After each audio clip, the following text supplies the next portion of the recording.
Olá, está entrando no ar o episódio 45 de Versões, o seu podcast de notícias do mundo, de todos os mundos. Na verdade, vai além. Aqui nós analisamos temas importantes da política internacional, da economia, do mundo digital e de tudo que envolve o poder. Eu sou Bernardo Calil e já quero sugerir a você se inscrever no nosso canal no YouTube, seguir o Versões no Spotify e no Instagram e acessar o versões.org para conhecer melhor o nosso projeto. O QR Code está aqui no canto da sua tela, para quem nos vê no YouTube. Resumo do dia na imprensa internacional todo fim de tarde. Resumo da semana às sextas para entender o mundo em transformação acelerada. Dicas culturais para ler, ouvir e assistir. E tudo isso no seu WhatsApp, num formato conciso e que cabe na sua rotina. Para ter acesso a todo esse conteúdo na nossa comunidade, o Versões oferece assinatura mensal ou anual. É assim que a gente se financia. Seja uma parceira e um parceiro do Versões, jornalismo profissional independente.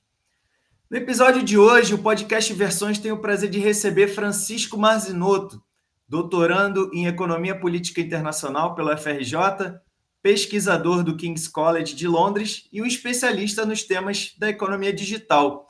Seja muito bem-vindo, amigo Francisco, prazer te receber para esse papo aqui. Olá, Calil, boa tarde a todas e todos, o prazer é meu. Gostaria de agradecer o convite para debater um tema tão relevante ao mundo contemporâneo e parabenizar pela iniciativa do podcast. Maravilha, Francisco. Obrigado de novo. E a nossa conversa de hoje, ela gira em torno de um artigo, né, publicado recentemente na revista do IPEA, certo?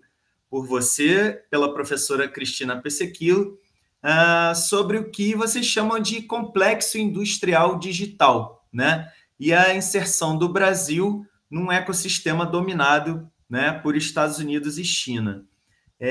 Enfim, fiquem todos à vontade para acessar o artigo, né? Está disponível gratuitamente no site do IPEA, né? Eu vou deixar o link aqui na descrição do vídeo do YouTube, para depois, quem quiser acessar o artigo, né? Mas, Francisco, primeiro, né, explica um pouco para quem está nos vendo, nos ouvindo, o que é esse complexo industrial digital, né? E é até uma expressão que remete um pouco, né, ao famoso complexo industrial militar dos Estados Unidos, né? Sim, Calil, exatamente. Antes de entrar no conceito de complexo industrial digital, primeiro precisamos entender o que é a economia digital e por que ela importa, né? Hoje em dia a gente está estudando. Então, eu vou apresentar os principais conceitos que estão neste artigo que você mencionou, que foi publicado na revista Tempo do Mundo do IPEA. E a economia digital, ela pode ser entendida como conjunto de atividades econômicas que resultam do uso de tecnologias digitais, especialmente a internet e outras como inteligência artificial, o dados em larga escala, computação em nuvem, dispositivos físicos e infraestruturas interconectados. Então, a economia digital, ela não é apenas um setor isolado, como é o caso da tecnologia ou das finanças, mas trata-se de um fenômeno transversal que transforma todos os setores da economia e também da política, desde o agronegócio à indústria. E o ponto de partida do nosso trabalho é a constatação de que a economia digital, de acordo com a literatura que aborda o tema, ela se estrutura em três camadas principais, que primeiro é uma camada material, que inclui subsetores como minerais críticos estratégicos, semicondutores, fabricantes de hardwares e dispositivos físicos, infraestruturas. Então, todos os aspectos materiais que envolvem a digitalização. Uma segunda camada virtual, que depende desta camada material, está vinculada a esta camada material, que é uma camada composta por plataformas intermediadoras, como aplicativos como o Airbnb, o Uber, né? Além de tecnologias digitais habilitadoras, como inteligência artificial, blockchain e diversas outras tecnologias e softwares e dados virtuais que estão nesta camada. E, por fim, uma terceira dimensão, que é a digitalização de setores tradicionais da economia, como saúde, agricultura, a logística, que absorvem essas inovações materiais e virtuais. Então, essa estrutura e a gama de subsetores e atores interconectados que compõem a cadeia de suprimentos da economia digital forma o que denominamos no artigo como o complexo industrial digital. Então, é a cadeia de atores envolvidos em todas as dimensões. Então, por que estudar a economia digital e seu complexo industrial importa? Porque tudo que fazemos hoje está vinculado à digitalização, desde as nossas interações sociais cotidianas, a nossa formação de opinião política e também todas as atividades econômicas passam pelos atores deste complexo industrial. Então, estudar a economia digital e o complexo industrial que compõe a economia digital envolve questões de poder e monopólios. As maiores empresas do mundo hoje são as que atuam no segmento digital. Envolve questões de soberania e segurança. Quem controla dados estratégicos influencia decisões econômicas, políticas, além de que a dependência tecnológica compromete a autonomia nacional. Envolve também questões de transformação do trabalho pelas plataformas, a precarização e todo esse debate que está em alta recentemente, e também a competição geopolítica, né? Porque a economia digital ela emergiu como um campo estratégico, onde Estados Unidos e China, principalmente, disputam liderança global nos padrões tecnológicos, com diferentes modelos de coordenação entre o Estado e as empresas envolvidas no complexo industrial digital. Agora, Francisco, você argumenta no artigo, né, que o Brasil tenta construir um complexo industrial digital, né, nacional desde meados da década de 60, né? Depois aparece lá no primeiro PND, né, o Plano Nacional de Desenvolvimento, no início da década de 70, depois o Plano Nacional de Informática na década de 80, e aí o país começa a encarar, né, uma resistência muito forte dos Estados Unidos. Conta para a gente um pouco dessa história, do desenvolvimento desse setor no Brasil, desde lá de trás, desde o início da ditadura militar. Olha, Calil, de fato, o Brasil buscou construir um setor da informática nacional desde os anos 60 como parte de uma estratégia mais ampla de autonomia tecnológica. Isso ocorreu também em outros setores, como o nuclear, a indústria química, a indústria petrolífera. E no caso da informática, isso ficou bem expresso em políticas que envolveram o primeiro Plano Nacional de Desenvolvimento, como você citou, o primeiro Plano Básico de Desenvolvimento Científico e Tecnológico, também a criação de estruturas governamentais, como a Secretaria Especial de Informática, que foi depois subordinada ao Conselho de Segurança Nacional. E, além disso, dessas iniciativas governamentais, também foram criadas empresas estatais para a produção de computadores nacionais, os primeiros computadores nacionais, como a Cobra, a Digibras. Também tivemos incentivos financeiros tanto para universidades quanto para organizações militares desenvolverem hardwares nacionais. Como exemplo, um computador que foi chamado Patinho Feio, da USP, foi um dos primeiros computadores do Brasil. E na década de 80, um pouco depois, a Política Nacional de Informática, ela estabeleceu a famosa reserva de mercado, né, para tentar fortalecer esse setor brasileiro emergente. E essa Política Nacional de Informática foi pilar central nas fortes reações diplomáticas dos Estados Unidos no contexto. Na prática, a reserva de mercado ela prejudicou os negócios das multinacionais americanas, que viam o Brasil como um grande mercado promissor nesta área de tecnologia, e elas, tendo os lucros afetados, elas passaram a advogar juntamente com o governo dos Estados Unidos para pressionar o Brasil a acabar com essa política e com os incentivos nacionais. Em 85, o governo Reagan ameaçou o Brasil com sanções via o Trade Act, que é um instrumento de geoeconomia famoso para pressionar outros países, desencadeando um contencioso diplomático, que foi considerado mais grave nas relações diplomáticas bilaterais entre Brasil e Estados Unidos. Então, essas ameaças, um ponto importante foi o anúncio, né, uma data simbolicamente escolhida, que foi o 7 de setembro, o dia da independência brasileira, quando o Reagan foi na televisão anunciar eventuais sanções e investigações contra o Brasil. E ao longo do tempo, sem uma boa sustentação econômica e política, o Brasil foi gradualmente cedendo a essas pressões e se abrindo, desmontando a política de proteção, os incentivos à indústria de informática, abrindo o setor às empresas estrangeiras, principalmente as americanas, que advogaram por isso, e se abriu de forma descoordenada, resultando numa fragmentação que dura até hoje.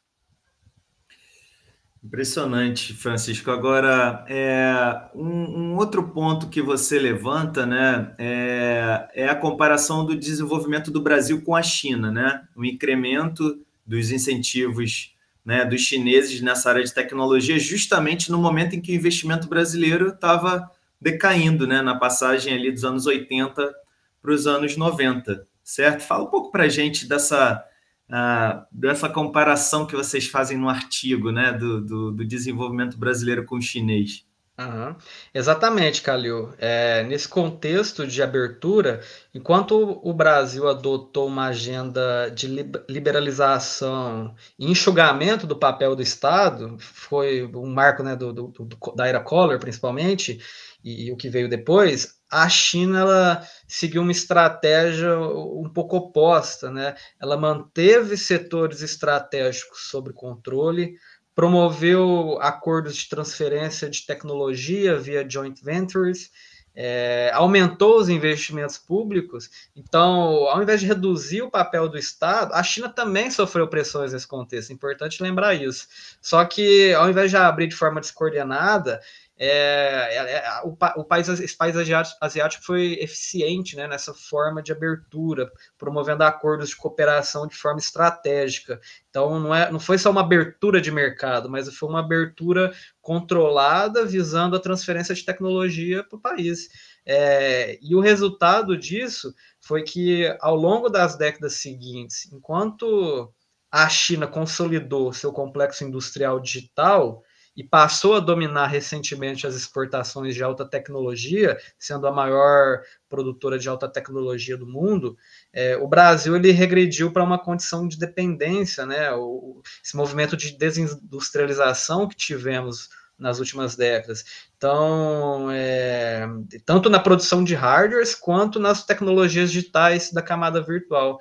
Então, são dois exemplos bem claros, né, de como que as políticas do contexto, elas influenciaram os resultados ao decorrer do tempo. Então, são dois casos bem legais para a gente estar estudando e comparando políticas industriais. E tem um dado que vocês trazem impressionante, né, que a China e os Estados Unidos hoje detêm conjuntamente 90% do valor de capitalização de mercado das maiores plataformas digitais do mundo.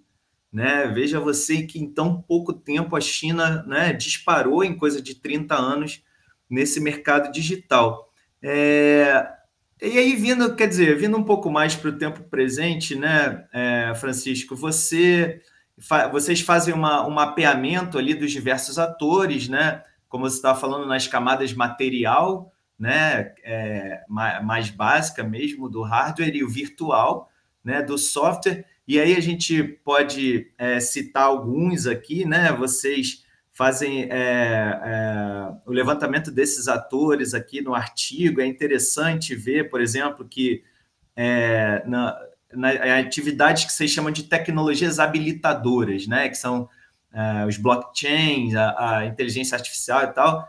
O Brasil tem atores ali, claro, né? Você tem os atores principais, Google, né? Amazon, Meta, Apple, autores chineses, Baidu, Alibaba e tal, mas o Brasil também tem o Maritaka AI, o Neuralmind, o Lyoro e outros, né? Aí você vem aqui plataformas intermediadoras, né? Que aí seria o Uber, o Airbnb, né? Atores de fora, o Alibaba chinês, mas o Brasil também tem os seus, né? O iFood, por exemplo, o Quinto Andar, o 99, né? O Zé Delivery. Quer dizer, o Brasil também produz, né? O Brasil também tem os seus atores ali, redes sociais. tem a Meta, tem a Alphabet, o Twitter e tal, mas o Brasil também tem a Believe, o iCampus e etc. Vocês fazem aqui um levantamento dos atores que é muito interessante. Agora, em termos de inserção do Brasil, você afirma que o país está num processo, né, de consolidação e possui potencial para crescimento e inovação. Queria que você comentasse um pouco esse processo de consolidação, né? Como é que ele se dá, em que pé estamos nessa altura do campeonato no Brasil?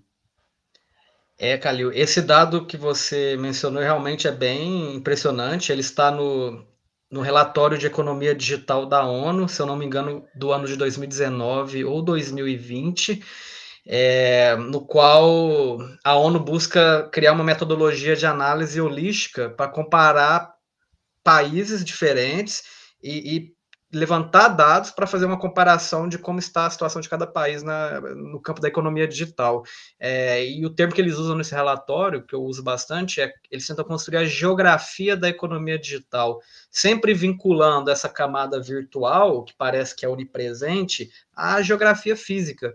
E aí que eles mostram esse dado chocante de que 90% de capitalização de mercado está nesses dois países, mostram lá localização de data centers, enfim, é um relatório bem interessante. Agora, sobre o processo de consolidação do Brasil que você mencionou, esse processo ele vem ocorrendo por meio de políticas públicas e investimentos mais recentes que buscam recompor as capacidades perdidas nas últimas décadas. Estão inclusos aí planos como o Plano Nova Indústria Brasil, a Estratégia Brasileira de Transformação Digital, a Estratégia de Inteligência Artificial, investimentos públicos de incentivo a empresas e cientistas envolvidos na área. Então, nos últimos anos, a gente vem vendo iniciativas governamentais para tentar recompor essas capacidades. Também tem esforços para incentivar empresas brasileiras. Eu vi recentemente esforços, principalmente de municípios, para criar plataformas concorrentes à Uber. Aqui na minha cidade mesmo, a Uber não opera. Temos plataformas locais aqui em Minas Gerais, no interior de Minas. Então, Piracicaba, se eu não me engano, eu vi recentemente também. Então, tem esses incentivos de governos, tanto no âmbito municipal, estadual e federal, para desenvolvimento de plataformas nacionais. Contudo, um ponto que chamamos atenção no trabalho é que o desafio maior está na camada material, não é na camada virtual. É na camada material dos semicondutores, de dispositivos físicos, de hardwares, onde o país ainda não tem um domínio tecnológico. Então, ainda dependemos exageradamente de infraestruturas estrangeiras, como os data centers e esses dispositivos.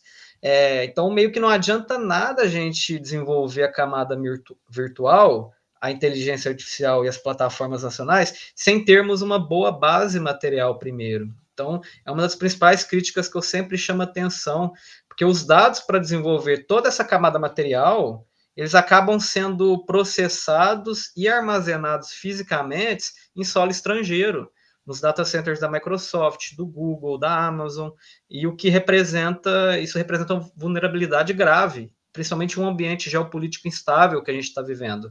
Basta algum CEO corporativo de alguma dessas empresas fechar a torneirinha para parar setores inteiros no Brasil. A gente não pode ficar dependendo disso. Então, eu acho que a consolidação ela deve ocorrer primeiramente na camada material, para depois a gente desenvolver a camada virtual. A camada virtual está vinculada à camada física. Então, eu acho que seria mais estratégico consolidar primeiro essa camada material. Esse plano do governo agora, Francisco, do Haddad indo aos Estados Unidos, vender um projeto, né, de data centers, o que você tem visto sobre esse plano? Na verdade, né, existe uma crítica, né, de alguns acadêmicos dizendo que, na verdade, o problema é a falta de plano. Né? Você tem uma intenção de montar data centers no Brasil, com todo o custo ecológico, né, todo o custo, né, de de sustentabilidade que isso cobra, né? Mas você vê o Haddad, por exemplo, indo nos Estados Unidos vender esse projeto para as Big Techs, né? Te soa bem essa ideia do governo Lula nesse momento? O que você tem pensado sobre isso? Você fala vender, trazer data centers para o Brasil? Eu não acompanhei esse projeto. Para trazer para o Brasil. Exatamente. Olha, eu particularmente, uma visão pessoal minha, eu acho que é uma boa decisão trazer data centers para o Brasil, porque com isso você acaba tendo maior controle de alguns dados estratégicos que não vão parar em solo estrangeiro. Do ponto de vista da geopolítica, é uma decisão acertada. Agora, lógico, tem todas as questões ambientais envolvidas, questões energéticas, porque para manter um data center robusto, que é um prédio gigante, demanda muita energia. Então, não é apenas trazer um data center, tem que olhar essas outras variáveis envolvidas para ver se vale a pena ou não. Mas do ponto de vista da geopolítica, da soberania, da autonomia nacional, faz sentido. E o que você mencionou sobre falta de plano, eu vejo também como uma falta de continuidade política no Brasil. Olha o que aconteceu com a CEITEC, por exemplo. O governo anterior quase acaba com a CEITEC, que é a nossa única fabricante de semicondutores. O governo recente voltou a incentivar. Então, é muito instável o ambiente, não tem continuidade e vontade política numa área tão estratégica como essa. Então, temos planos, mas não temos continuidade, não tem uma visão de longo prazo, né? É um governo se atacando, então isso é um ponto problemático. Com certeza. Agora, você argumenta que, no artigo, né, a escalada de tensões entre a China e os Estados Unidos gera uma margem de manobra maior, né, uma margem de barganha maior para o Brasil, né, e gera oportunidades. Como é que o país tem aproveitado essas oportunidades? Quais são elas, né? E como que o Brasil tem trabalhado nesse sentido? Bom, o Brasil, ele tem uma vantagem, que ele tem a oportunidade de se posicionar como um parceiro estratégico de ambos os lados nessa disputa geopolítica mais ampla.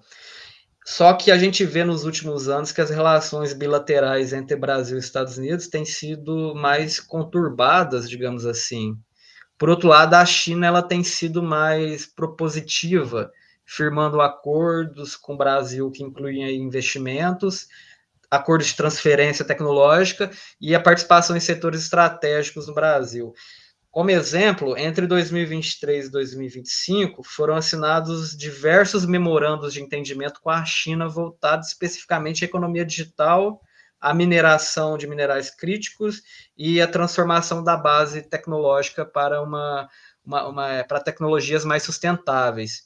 Um outro exemplo, em maio deste ano mesmo, a China anunciou bilhões em investimentos para a fabricação de semicondutores no Brasil. Então, o Brasil ele vem sabendo aproveitar essa janela de oportunidade para fechar esses acordos de cooperação internacional benéficos ao país, para trazer tecnologia para cá. Mas esse aproveitamento, como eu disse, vai depender também da continuidade política e da continuidade de investimentos, de regulação clara e a estratégia para fortalecer essas empresas, as empresas nacionais que vão receber tecnologia. Então, além de vir essas empresas, tem que ter essa continuidade, porque pode entrar um governo daqui a um tempo que vai romper relações com a China, ou o governo atual pode romper as relações com os Estados Unidos. Então, se não tiver continuidade, não vai funcionar. Tanto a experiência de desenvolvimento tecnológico dos Estados Unidos quanto da China, o ponto em comum, apesar dos modelos diferentes de relações entre a tríplice hélice da inovação, que é governo, academia e setor privado, tem modelos distintos, mas o ponto comum foi a continuidade e a visão de longo prazo. Então, estamos investindo em uma tecnologia que é uma furada? Ok, mas vai que dá certo essa tecnologia, tem que investir. Então, é investimento onde o capital de risco não vai colocar dinheiro para perder. A chance de um produto ser bem-sucedido é de 2%. Você vai colocar dinheiro nessa empresa? Não. Então entra o Estado para investir aí. E Estados Unidos e China fizeram isso, mas o Brasil não há essa continuidade. Só o Estado, né, Chico? Só o Estado. Mariana Mazzucato. Mariana Mazzucato, exatamente. Estado empreendedor. Uma pausa de 1 minutinho para a gente fazer o nosso merchan. Quem está nos vendo no YouTube pode apontar a câmera aqui para o alto, nesse QR Code, leva direto para a página de assinatura do Versões e leva também você a conhecer melhor o nosso projeto. O Versões é muito mais do que esse podcast. Conheça todos os nossos conteúdos. Aliás, você também já pode entrar no nosso Instagram, seguir lá o Versões, tem várias coisas legais acontecendo todos os dias lá. Inclusive, o nosso Instagram está crescendo, está ficando cada vez mais legal, vale a pena seguir. Mas voltando aqui ao nosso tema, Chico, na conclusão do artigo, né, vocês afirmam que o Brasil deveria, né, investir em tecnologias críticas, né, e fazer parcerias estratégicas, né, com atores desse ecossistema, que envolve Estados Unidos e China, né, e que permitam, né, a transferência tecnológica. E aí, claro, aí você fala dessa questão, né, da prioridade para a camada material que vai sustentar a virtual. Né? Também fala, claro, da questão das tecnologias habilitadoras, que são justamente a IA, né, o blockchain e tal. E aí vocês usam bastante a expressão soberania digital. É um tema que a gente tem debatido bastante aqui no podcast, aqui no Versões, em todos os nossos conteúdos, tentando entender melhor o que é soberania digital. E aí eu tenho curiosidade de saber de ti, né? Qual é a sua definição de soberania digital? E se tem algum país, né, além de Estados Unidos e China, que pode ser considerado, né, um soberano digital aí. E mesmo nos Estados Unidos, né, Chico? Quer dizer, você tem uma guerra civil, né, assim, em termos de tecnologia. A gente está vendo aí uma série de processos correndo na justiça contra as big techs, né, por regulação. Então, mesmo nos Estados Unidos, você tem um debate. Agora, além de Estados Unidos e China, tem mais alguém que a gente pode considerar que tem soberania digital? Bom, Bernardo, cada autor vai ter uma perspectiva diferente sobre este tema. Na minha leitura, a soberania digital ela pode ser entendida como a capacidade de algum país desenvolver, controlar, regular as infraestruturas críticas, as tecnologias digitais e ter controle sobre dados e informações de forma autônoma, em todas as camadas da economia digital, sem depender de atores estrangeiros. Alguns vão falar que é soberania apenas de plataformas, alguns vão abordar a soberania digital a partir da perspectiva de redes de internet, mas na minha visão, acho que tem que englobar, tem que envolver todas as camadas envolvidas. Então, isso implicaria garantir autonomia muito mais na questão material, de manter os dados infraestruturas em território nacional, do que da camada virtual, para a gente não ficar à mercê de interesses alheios, porque o controle geográfico de onde está a base material da economia digital é muito importante. E como eu disse, em um ambiente geopolítico instável, ter o controle sobre isso é a questão central de sobrevivência. Então, nesta era digital, como eu disse, basta um CEO fechar uma conexão para parar setores inteiros no Brasil. Veja o incidente cibernético que tivemos recentemente da Microsoft. Porto de Santos congestionou. Isso apenas uma empresa envolvida. Imagina se os Estados Unidos cortam o nosso acesso ao GPS. Ou se o Google ou a Microsoft fecha seus negócios no Brasil. Vai parar tudo. Todos os poderes vão ser estagnados. Vai parar tudo. Então é muito problemático. Agora, sobre quando você menciona sobre além de Estados Unidos e China, se algum outro país tem soberania digital, olha, poucos países se aproximam de uma soberania digital plena. É algo extremamente raro quando você pensa pelas camadas, mesmo entre os países desenvolvidos. Hoje, apenas Estados Unidos e China concentram simultaneamente a produção própria de semicondutores e dispositivos. Somente os dois têm bons ecossistemas de plataformas digitais com alcance global. Apenas os dois têm infraestrutura robusta de data centers e avanços em tecnologias habilitadoras, como a inteligência artificial. Então, com essa maior autonomia, são os dois países com maior poder de barganha em relação aos demais do sistema internacional. Temos alguns exemplos parciais, como a Alemanha, a Rússia, que adotou uma política de soberania digital, mas ela sofre sanções, isolamento e ainda é dependente de tecnologia estrangeira, apesar de ter autonomia em alguns setores. A Coreia do Sul e Japão também têm certo nível de soberania digital em alguns nichos, mas mesmo assim, esses dois países, esses demais países, aliás, enfrentam a dependência em alguma camada em certo nível. Então, é muito raro um país chegar no nível dos Estados Unidos e China nessa área. Porque envolve investimento de longo prazo, envolve tempo, né? Envolve tempo para você consolidar isso. Não é fácil. Tempo e continuidade. Sem dúvida, sem dúvida. Agora, Francisco, por fim, quer dizer, o tema da regulação das redes, né? Inescapável, voltou à tona na mídia brasileira, né? Por conta da reclamação da Janja para o Xi Jinping sobre o TikTok, né? Na visita do Lula à China. O projeto de lei 2630, né, mais conhecido como PL das fake news, ele foi bombardeado, né, por setores conservadores e, acima de tudo, pelas big techs, né? Até um jogo bastante sujo, né, com a população brasileira recebendo recados nos seus celulares, né, contra o projeto de lei e tudo mais.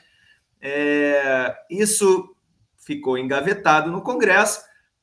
E o governo Lula agora estuda um novo projeto, né? Tá em fase de estudos ainda, mas no parlamento os conservadores também têm, né, as suas propostas.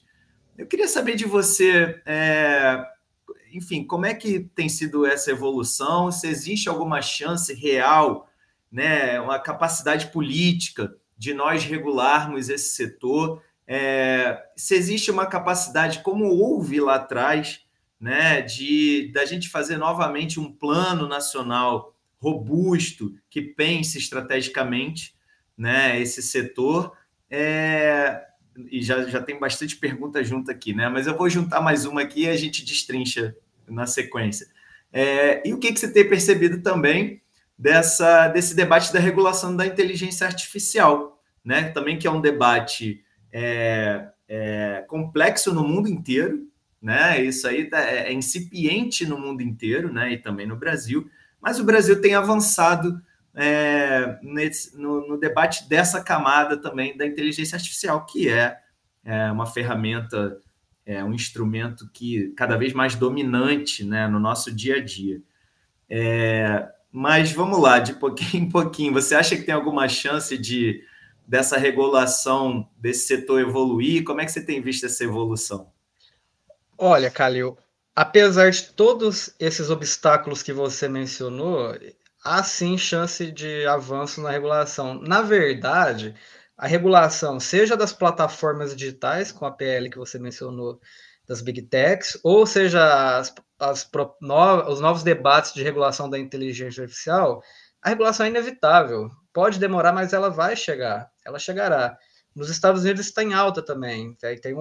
Publiquei um outro artigo com a professora Cristina sobre fazendo análise da Meta e do TikTok, né? Como que as duas plataformas têm questões diferentes com o governo americano, e a Meta também sofre esses escrutínios de regulação, de quebra de monopólio e diversos outros problemas. Então, no mundo todo, a regulação ela será inevitável nessa área, porque é uma área muito estratégica.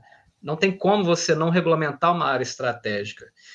Pode demorar, mas vai chegar. E a regulação das plataformas digitais no Brasil foi, como você mencionou, foi travada aí por uma conjunção de forças, né? Teve a resistência de grupos conservadores, resistências das próprias Big Techs, que houve uma campanha intensa de desinformação, de pressão e fragmentação no Congresso.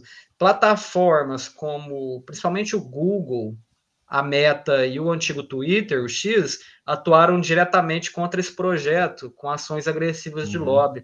Não sei se o pessoal lembra, mas o Google ele lançou na página inicial lá uma nota contra esse projeto. Por que ele era ruim? Olha isso, o Google colocou na página inicial lá de pesquisa uma nota contra o projeto.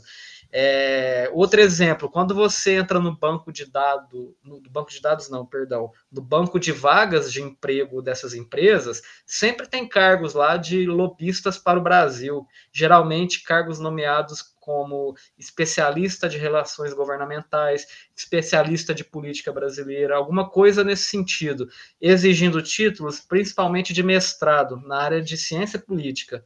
Então, esses cargos, eu vi cargo no TikTok, eu vi cargo no Facebook, eu vi cargo na Amazon, eu vi cargo em diversas plataformas nesse sentido com o mesmo nome. Ou seja, uma profissionalização do lobby dessas empresas no Brasil. Ter pessoas designadas para a tarefa exclusiva de influenciar agentes públicos no Congresso e no Executivo também, para defender seus interesses nesse contexto de regulação. Então, elas estão investindo bastante no lobby no Brasil para barrar essas iniciativas de regulação, não só no Brasil, né? Elas estão com esses cargos no mundo todo. Só que, apesar das pressões dessas empresas, dificilmente essa pauta da regulação sairá da agenda pública diplomática do Brasil. Como eu disse, é inevitável. Né? E sobre a regulação da inteligência artificial em específico, o debate ainda está muito incipiente no Brasil. Tá? É muito recente, vem ganhando força. Pelo que eu vi, o marco regulatório brasileiro que está em discussão vai ser inspirado no europeu, com foco em direitos humanos, transparência do compartilhamento do uso, né, do compartilhamento do uso de dados para desenvolvimento de IA, proibição de uso discriminatórios, enfim, vai ser, pelo que eu vi até o momento, vai ser bem inspirado no da União Europeia, que já está mais avançado. E eu acredito que essas duas pautas, de regulação de plataforma e regulação de IA, elas poderiam se converter em uma pauta única para concentrar o debate em uma única, os esforços de debate em uma única pauta, porque plataformas e inteligência artificial, Big Tech, são coisas bem parecidas, porque são quase sempre os mesmos atores do complexo industrial digital que eu mencionei que estão envolvidos, quase sempre os mesmos autores. Então, ainda é cedo para fazer esse tipo de análise, mas é algo a se pensar, né? Uma regulação abrangente, mais ampla da economia digital no Brasil. Concentrar os esforços e desmembrando em um esforço único essas iniciativas de regulamentação.